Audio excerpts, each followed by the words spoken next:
You feel like you're not fitting in, you're not the person that is supposed to be that role. A man was just coming and saying, you just got that job because you look good. If you fail, then you're kind of proving the stereotype that women can't make it. Welcome to a new episode of Picnic with Picnic. I'm Friederike, working as an analyst in tech, and I've invited today two lovely ladies to talk about women in tech. I'm really excited to start, so let's have a picnic with Picnic. I would say we start with a little introduction round. So, yeah, maybe you can introduce yourself. Yes, so my name is Svava. I work as a tech lead at Picnic. I'm currently in the Run Systems team, which means that we're responsible for the app that our delivery drivers use. But in 2 weeks, I'll be moving to Warehouse Systems, where I'll be working on a hybrid automated fulfillment center, which is pretty cool. Very cool. Very cool. I'm Sharon, I'm the tech lead of the data science team. So my background is also in artificial intelligence. So I studied here. I did my bachelor in artificial intelligence here at the University of Amsterdam. Then did a master's in system and network engineering, and then I missed artificial intelligence so much I decided to do another master in artificial intelligence. And I spent many hours in this robotics lab, so I have a lot of good memories. Just doing my homework, but also working with the robots, making them play soccer in this soccer field. So it's really great to be back here. Yeah. Nice. And now you're also back working in tech as a data science tech lead, right? So Yes. you can... Yeah, definitely. So after my master's, I actually started at Picnic. So that was the start of my professional career in tech. So that was 5 years ago. I started as a data scientist, and I'm now the tech lead of that same data science team. But of course, also with women working in tech, there also come some stereotypes. And we've prepared actually some stereotype sentences. And I would say everyone just reads out one of them, and then we're going to talk a bit about it. The first one is you earn less than your male colleagues. That's directly a tough one. Yes. That's a big one. To be honest, it's hard to know, because of course you don't necessarily know how much all of your colleagues earn. I personally believe that it's fine to talk about, but it's not something. It's still a bit of like a taboo to talk about that openly. But I do know that, like, in general, in every industry there is still a gender pay gap, and tech is no exception. Yeah, I think it's a shame that there's such a big taboo on discussing your salaries, because it also makes it harder to get it to a fair state. Yeah. I think what you also know is that, what is also discussed is that women don't negotiate that often. So when they do negotiate, they're actually as good as men, or maybe sometimes better, but they're afraid or hesitant to start negotiating, and that makes the gender pay gap even bigger, I think. Do you want to continue with the next one, maybe? Yes, I'm very excited to see what we get. You have to be a super smart math genius to work in tech. I don't think that's necessarily true. I mean, it helps to have the kind of logical mindset, but there's so much more about tech than just doing math. I mean, most of the times I'm not doing any math. Actually, when I need to do math, I Google it. Yes, exactly. So I think it's maybe more indeed about like the logical mindset and the way of thinking, how you solve a problem, that really helps. But the actual math, I have not had to do a lot of math recently. No. You're going to school to learn more. You don't have to already be perfect at something before you start studying it. So just, if you're not sure, just try it out. Let's say, Sharon, next one. As a woman in tech, you have to work extra hard to prove yourself. Ooh, that's a good one. Yeah, this feels very true for me. Yeah. As a woman in tech, there are not a lot of women in tech. It's becoming more and more, which is great. But in the beginning, there are just not a lot. And then you feel really like you're standing out, and people are looking at you, and you have the feeling that you really have to prove yourself, that you are meant to be there, that you're supposed to be there. I really felt like I had to work harder to show that I'm a data scientist, I'm a techie, I'm a woman in tech. And it's not just that you have to prove yourself, but you also sometimes have to, like, kind of unfairly be the avatar of women in tech. Like, if you fail, then you're kind of proving the stereotype that women can't make it. Yes. And that's that's a very heavy burden to put on someone, which is, not great. I have put that bar on other women as well when I was studying, which now in hindsight is super unfair. But at that time I was like, yeah, if you fail, it means people not take me as seriously, which also reflects badly on me. So I want you to also be the very best, just like I'm trying to be. It's also then outer pressure from outside, right? To other women as well, I'm not setting that bar for guys. No, exactly. So I mean, fair. there's plenty of men within tech who are just fine, you know. They're not super smart geniuses, the best at everything. They're just doing their best, and that's fine. And women should be able to do the same, basically. But do you have the feeling it has improved now? Because I know we have like more and more ladies also in Picnic getting into tech. We have our Picnic tech community with girls. And do you have the feeling that is supporting it, or? Yeah, definitely. And I mean, that is just what happens in general when you like increase the representation of a minority group, that you just have more examples to look at, and you get a more like broader view of what is possible. And I definitely feel that like seeing other women who are doing other things and have other skills and are dealing with different problems helps a lot for me to feel like I don't necessarily have to be the best at everything. I can be, you know, as good as I can be at my thing. And then there's someone else who will pick up something else that I'm not the best at. Yeah, you don't have to represent all the women in tech all at once. Yeah, exactly. No, that gets easier, Yeah. Next one. Next. Oh, okay, I continue. You're the only woman in your team. I think for me that is actually true. I don't know how it is for you now. No, actually it's kind of the opposite for me. So I have always until now worked with other women in the team. Well, in my first company it was a very small company, so they weren't really like teams. But there I actually worked with 3 of my very good female friends from university, which was super nice. But then within Picnic, I'm actually starting in a new team now where I will, for the first time, be the only woman and also be the leader. So it will be a bit, I don't know how it will be. It's a new experience for me. And for you? Yeah, for me, when I started at Picnic in the data science team, at that time I was the only woman in the team, and I actually found that pretty rough. Not because the guys around me weren't amazing, they were really great, but I still felt a bit alone. So I was really looking for more connection with other women. So there were some women in adjacent teams, and then also got to meet Svava very quickly. But still, I don't know, it felt a bit weird being the only woman in the team. A bit like you were standing out. Also, there are some things that are just a little bit harder to talk to with guys. So if you had your cramps, for example, it felt a bit weird to share like, hey, I'm going home, I'm not feeling well, this is the reason. But also because I'm a pretty emotional person in general. So it can happen that if I get super stressed, I can cry.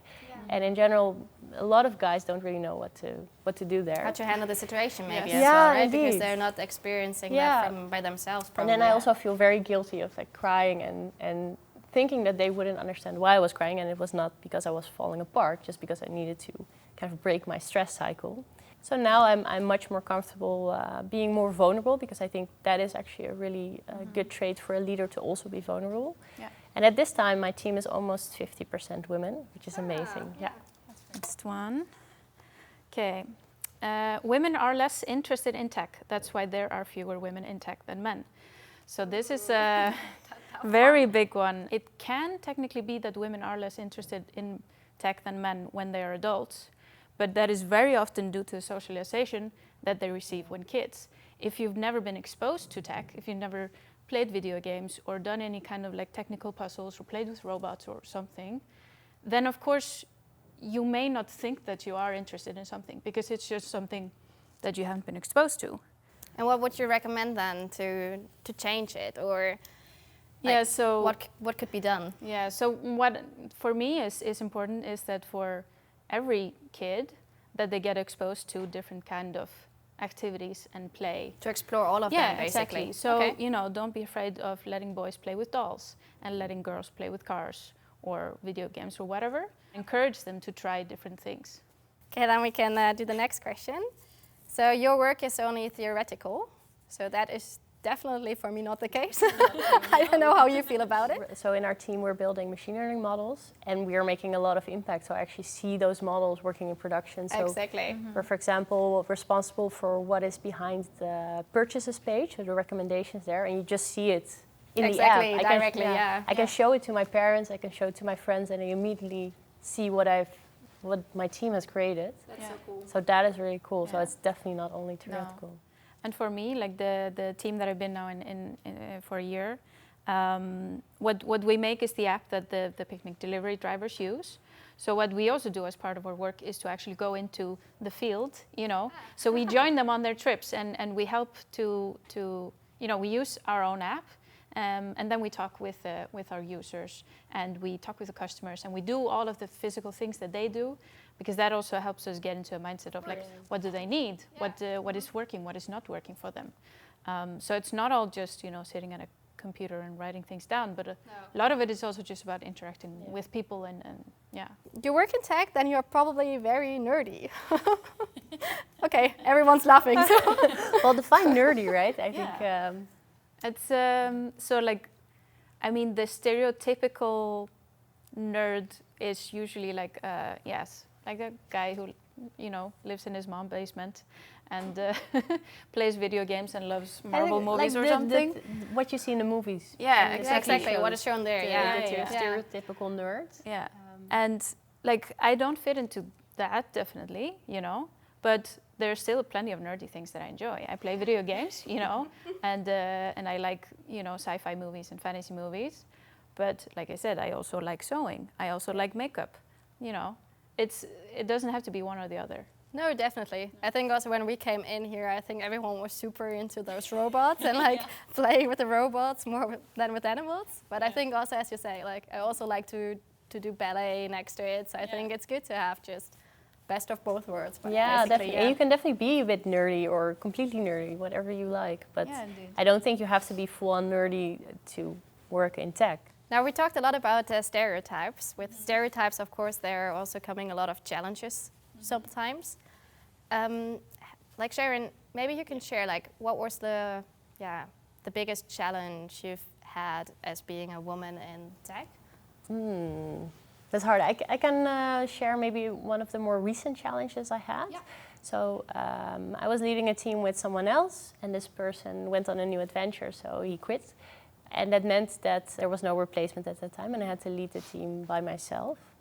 And at that time, they actually asked if I wanted to fill that position, if I would be interested. And I noticed that I was struggling a lot, because for me it felt like they wanted someone else in my role, and they thought I was not technical enough to be a tech lead. So they wanted me in the other position. This was not the case, this was not why they asked it, but this is how I felt. So there I really felt the imposter syndrome coming back on, feeling very insecure, very sad at that time as well. Even though they never meant it as you're not technical enough, they just meant it as like, this could be another challenge, and would you be up for it? So I think that was definitely rough, and then the next challenge was that there was not someone next to me anymore helping me lead the team. So that was pretty lonely for a time. Now it's getting better, but it's definitely a bigger challenge. So there I definitely cried. People saw me cry, but I'm still here. So, that's good. Yeah. It's good that you're still here. But how did you like overcome it then? So I think there it was really also thinking about why I got hired for this job in the first place. So I did do interviews, so they specifically picked me for the role. So that meant that there were reasons for me to be in that role, like I was worth it. But at that time you feel like, no, I'm a fraud. Maybe now they understand that they made a mistake. So those things do come up, and it's really the insecurity and well, from years of feeling like you might not belong there, it's an emotional thing that comes up. So what helped for me is really talking with other people. So I think I talked with you definitely, but also with other people, and also some of the people that were telling me about this potential opportunity. I also told them, like, yeah, it feels like this is the case. Is that really true? And then they could explain that this was not, because they don't think I'm not technical enough. We have our like women community, and then we did, you know, this questionnaire. And then I found quite interesting that actually 90% answered that they have like experienced gender bias.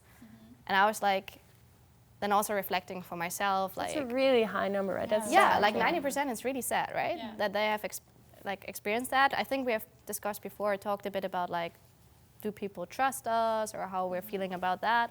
But have you experienced also beside not being trusted, also other ways of where you felt that? Yeah, I think I've been fairly lucky in that it has mostly been not really any kind of like direct on purpose gender bias, but more just people saying like some insensitive comments, or just that they're not really thinking about what they're saying. They don't realize it. They don't realize the power of their words. Yeah, words, exactly. Right? I think one of the biggest ones that I notice a lot, and this is not just in tech, but I think it's very impactful in tech, is that a lot of the times when people are talking about like an unspecified person, for example, if we're in a meeting and we're talking about like a hypothetical candidate who applies at Picnic, everyone always says he and his. Yes. And they don't do it consciously. I think there's a lot of people that don't realize the impact that these words can actually have. So if you're a female engineer and people around you keep on talking about he, the other engineers, the he, him, the leads, he, him, then after a while you notice or you feel like you're not fitting in. You're not the person that is supposed to be that role. But there are many women out there that do have these experiences. Yeah. And you? I think in one of my internships, I think it was like in my first or second week, it was like a man was just coming and saying, "You just got that job because you look good." And I think that's also like, that was like quite tough for me. Yeah. Like, because How did you respond at that moment? I think I didn't really respond. I was just asking about the recruitment process. So I really wanted to understand, like, could that even be the case? So I was kind of believing it as well a bit. Yeah. And you were also seeing around like a lot of good-looking women. So you were also like, okay, I don't know, like, how should I feel about it? But now we talked a lot about challenges. I think being a woman in tech also has a lot of upsides and positive parts. Like, maybe you want to share a bit, like, what is the best part of being a woman in tech? Yeah, I really like the part of, trying to encourage others and help others out. I think, I do think if I was a man, this wouldn't be as high on the top of my mind to kind of work on these kind of diversity and inclusion programs. But I like using the kind of privilege that I have of being a woman who is successful in tech and is in a leadership position. I really like being able to use that influence to help and support others. That's really one of the best things for me. I found it funny in the questionnaire, one of the women answered, never a line for a bathroom. So that's a good one. I was like, okay, that's a fair one. Okay, nice. That's a very good one. At the conference I went to last October, there was like, I walked for like 10 seconds past the line and then just immediately into a booth. Yeah. It was amazing. That's perfect, right? Yeah. Like, never wait for it. Hey, thank you so much, the two of you. I think thank you for having us. Such an honest and really, really interesting talk. And yeah, I hope that some people will also watch you and look up and say like, hey, yeah, those are now also a bit my role models. So that would be amazing. I hope so too. Yeah. Thanks a lot. Thank you. Thank you.